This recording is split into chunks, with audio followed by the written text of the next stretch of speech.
Welcome to Cars in Korea. I introduce newly released Genesis, Hyundai, and Kia cars. And the car that I am test driving today, or I have been for the past week, is 2026 Hyundai Nexo. And this Nexo is the all-new Nexo that makes it second generation since the first model and launch back in 2018. So that has already been 8 years. It's not a concept that I am driving, of course, although it really does look very similar to the concept which was called Initium concept. And I have a whole video on that on the channel, so please check it out. In that video, I also went over Hyundai's endeavor and their take on the hydrogen car, or FCEV, which stands for Fuel Cell Electric Vehicle. I want to tell you what it is really like to own and operate a hydrogen car, FCEV, in your daily lives, as well as long distance drives, which are the things that I have been doing for the past week. Once again, I did put the car over 1,000 kilometers with the average fuel consumption with, and beware, there's gonna be a brand new number, something that we've never gotten before. That is 91.2 kilometers per kilogram. A bit of translation, it is the distance we've traveled with a kilogram of hydrogen charged, which this car can load up to 7 kilograms. So when fully charged up, the car can travel well over 630 kilometers. That is putting a good freeway mileage. Actually, over 800 to 900 kilometers of this driving distance was covered by the freeway, plus some crazy severe rain that I've met on my way up here. I couldn't see the road, I couldn't see the traffic in front of me, so I was going on and off with the accelerator, which is one of the worst conditions for the fuel economy, so please do keep that in mind. Speaking of which, the best fuel efficiency you'll get on an average usually sits between the last two numbers that you see at the bottom of the fuel average consumption. So the last two numbers you see here are 100 and 150, right? So if you see a number between those two, that usually is the best average fuel consumption that you would get, which makes it 125 for this Nexo. Of course, something that I did not get, as you can see, right? And the blame is on me. If you've been watching my video and channel, you guys know that I am one of the worst driver when it comes to the fuel economy, and this Nexo was no exception. And again, I did put about 70 to 80%, if not more, of the kilometers on freeway and freeway only, just cruising down at a high speed with a lot of resistance because of the rain and all. You know it. Excuses. So most of you guys watching the video right now would easily surpass 100 kilometers per kilogram, which makes it the driving range of this vehicle to be well over 700 kilometers. I'm sorry, long intro as always, so let me go back to original topic and tell you pros and cons of driving this car over 1,000 kilometers and daily driving it, commuter car, plus long distance drives. And just so you know, Hyundai didn't delve into this hydrogen market out of nowhere. They actually have been in this game for over couple of decades already, and it's not all that difficult for you to come across a first-gen Nexo here in Korea, mostly because of the price and the product competitiveness. Nexo first-gen offered so much more than what you paid for, because at a price that is slightly more than Hyundai Kona, which is the smallest CUV that we could get here in Korea now. I mean, there was Venue, but no more. At a mere price range of Kona, you could actually get this Nexo, the first gen, of course, which has the size inside out similar to Hyundai Tucson. And again, the car being FCEV, it has EV at the end, right? You're getting all the experience and benefit there is to owning and driving an EV. That being said, all the benefits and traits there is with an EV, such as no idle, you can drain the electricity wherever, whenever you want to, environmental friendly, and this car is even more so because you are actually purifying the air as you are driving around. It even shows on the screen right here. There is the motor all the way up on the front and battery all the way on the back, and in between the two there are fuel cell together with the hydrogen tank. That actually gives the byproduct of water, H2O, generated. For that reason, there is actually a special button that we don't see anywhere else, H2O out, right? Water out. Press on that, H2O out, says starting water release, and watch the camera right there.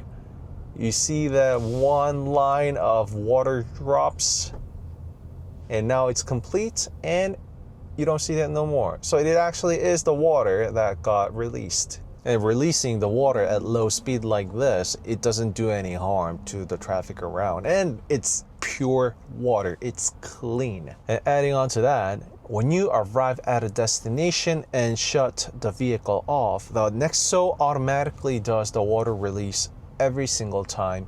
So it doesn't matter where you are, it will generate and it will leave the water puddle in the middle of the vehicle. And this is what I've been meaning to show you. Eco contribution or eco contribution, it shows you the amount of air that's been purified, that you have purified driving Nexo around. The car, the tech has been out there for over a couple of decades, like I have told you, so the tech is not new, it's been around. It's just that it never came down to this SUV level. Well, except the first gen, except Korea, like I told you. Those of you guys watching this video right now, one, probably never have seen the Nexo, and second, you probably never knew such car existed from Hyundai. Smart Region 3.0. What it is that it's different from iPedal, which and where you have to manually calculate in your head when to lift your foot off the accelerator in order for the car to slow down using the region brake and put the car to a complete stop when conditions are met. And those conditions you manually have to control by adjusting when to lift your foot off the accelerator so that you don't ram into the vehicle in front of you. All of what this I just told you, it's gone with Smart Region 3.0 because the car now recognizes the traffic in front of you, and all you just have to do is press on and off the accelerator whenever you want to. The car will chase and follow along the traffic in front of it and will slow the car down and put the car into a complete stop when conditions are met or when conditions are necessary. It is more evolved iPedal, if you will. And since the menu just popped up, I wanted to tell you about HOD, which stands for hands-on detection, meaning you don't have to shake the steering wheel. Well, it popped up again. Let me show you. Grab anywhere within the steering wheel with 2 or more fingers, the alarm will go away and the vehicle recognizes that you are keeping your hands on the steering wheel, just like so. So no more annoying physically shaking your steering wheel in order to make that message go away. Nope. So going back to the Smart Region, the car does come with the paddle shifter, but the paddle shifter actually feels somewhat different.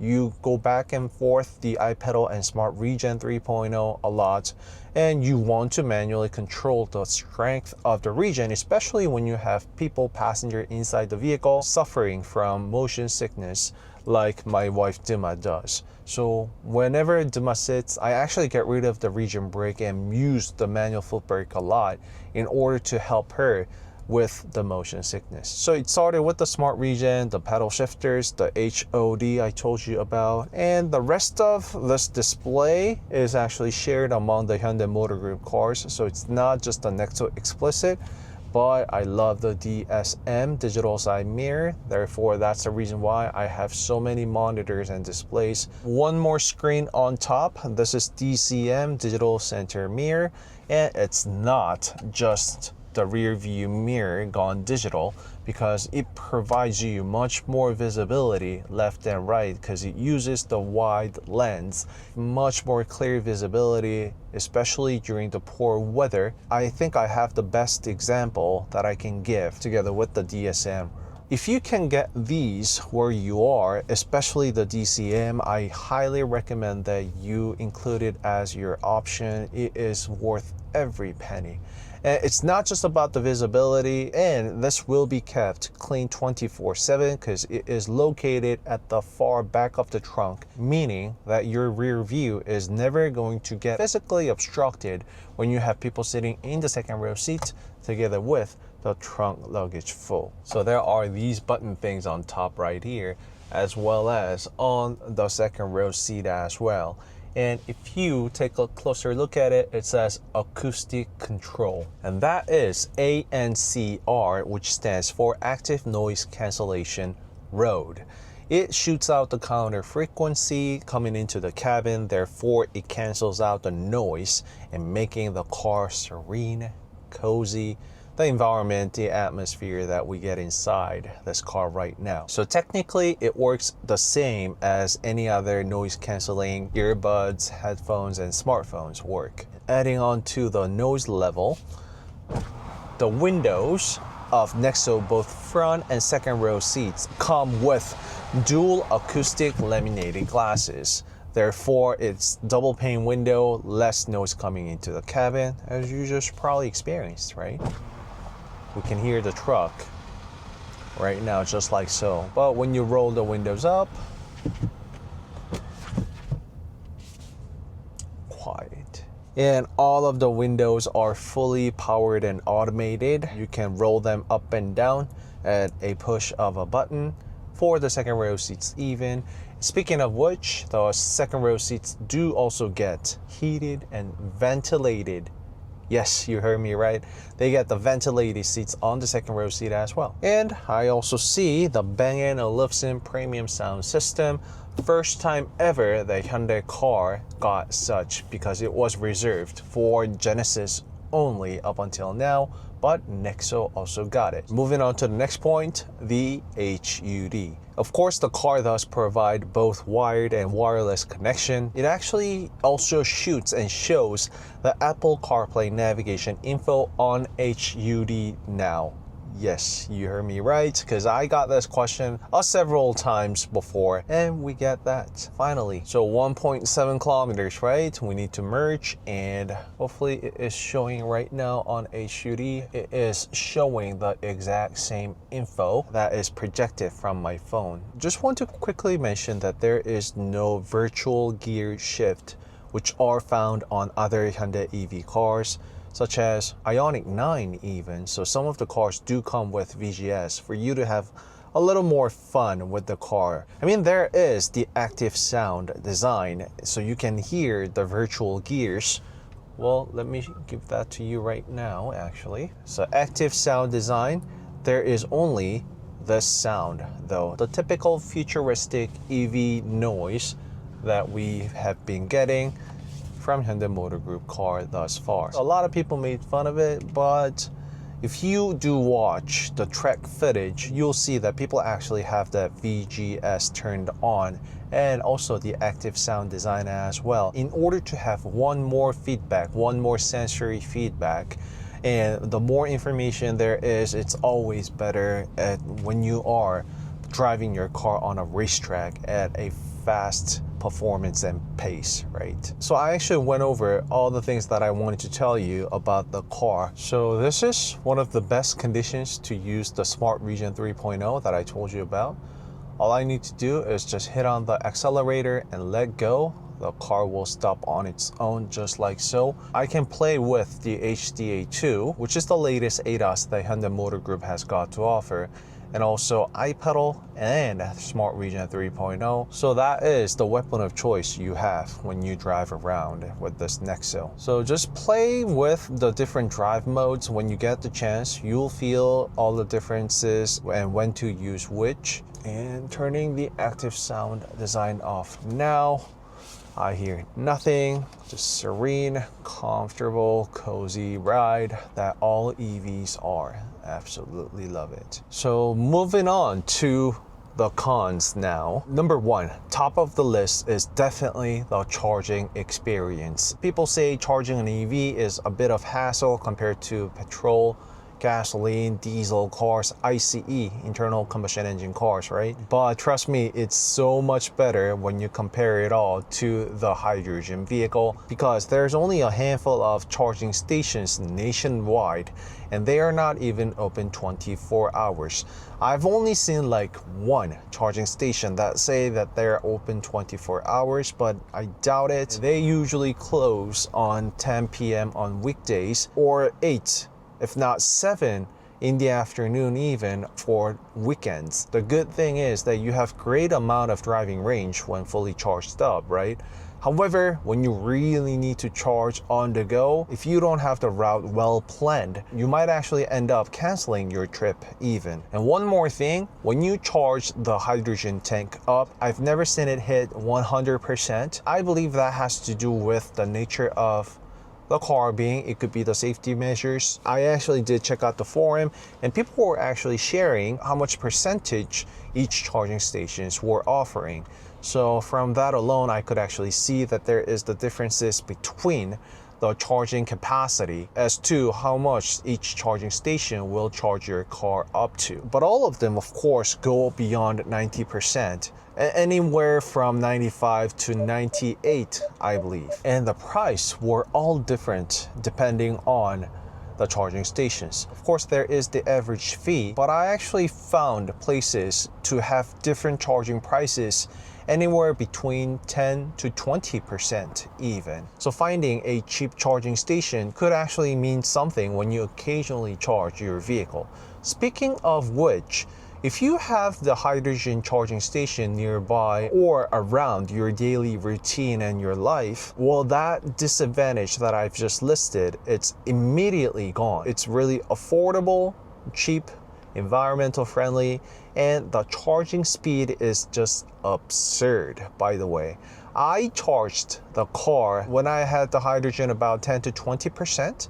And I could actually charge the vehicle in less than 5 minutes. And once again, due to the nature being, you cannot charge the vehicle on your own. It is mandated by the law for a specialist to take care and charge the car up. Therefore, the hours of operation and scarce resource. And talking about the charging experience, when I first got the vehicle and had to charge the car up, because I was getting ready for that long distance drive, I went to a nearby charging station that was about 10 minutes out from my home, and behold, I only found that they were out of hydrogen that day. It was like 4 or 5 in the afternoon and they were already out. And I found out later that everything, all that info is actually shared real time on this onboard infotainment system and navigation system.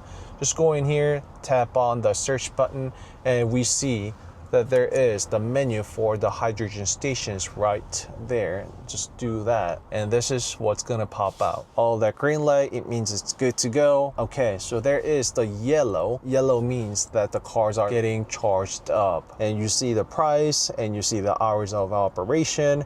So you get all that information here, and they have the telephone number too in case you really have to go there and charge.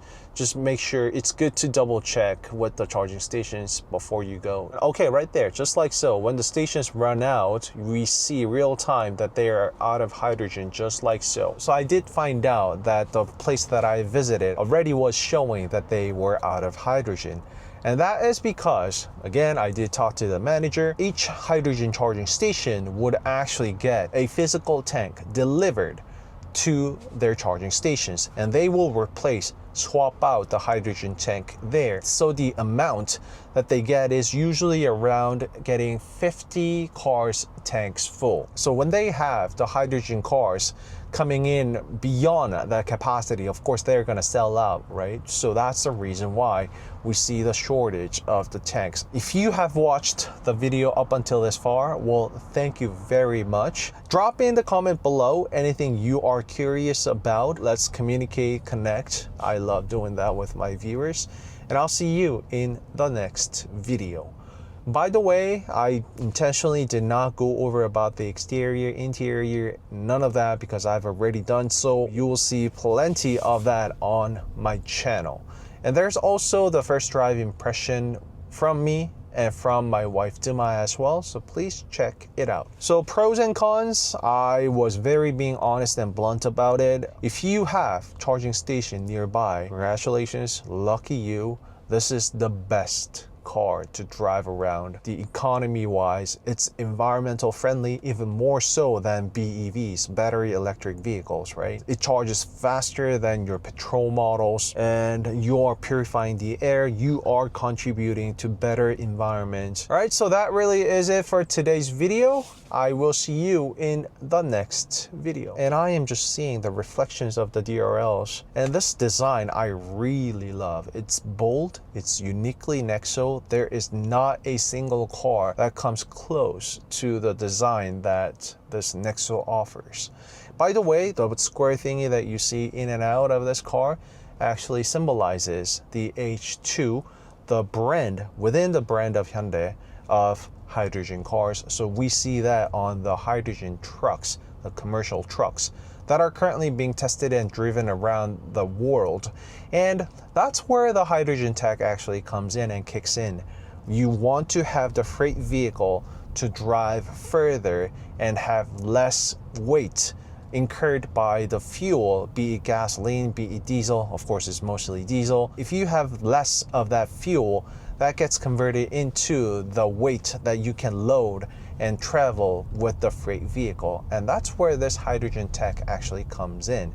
And all those commercial vehicles are driven much longer, much further than the city drive cars that we drive around. So that's where Hyundai actually saw the opportunity. And I know a lot of people will say in comment sections that how inefficient this hydrogen cars are just yet, but it is for exactly those reasons that I just told you that these cars are meant to be. It's for the freight vehicles and commercial uses where this hydrogen tech will shine the most. I really need to shut the video down. All right, I'll see you in the next one. Bye-bye.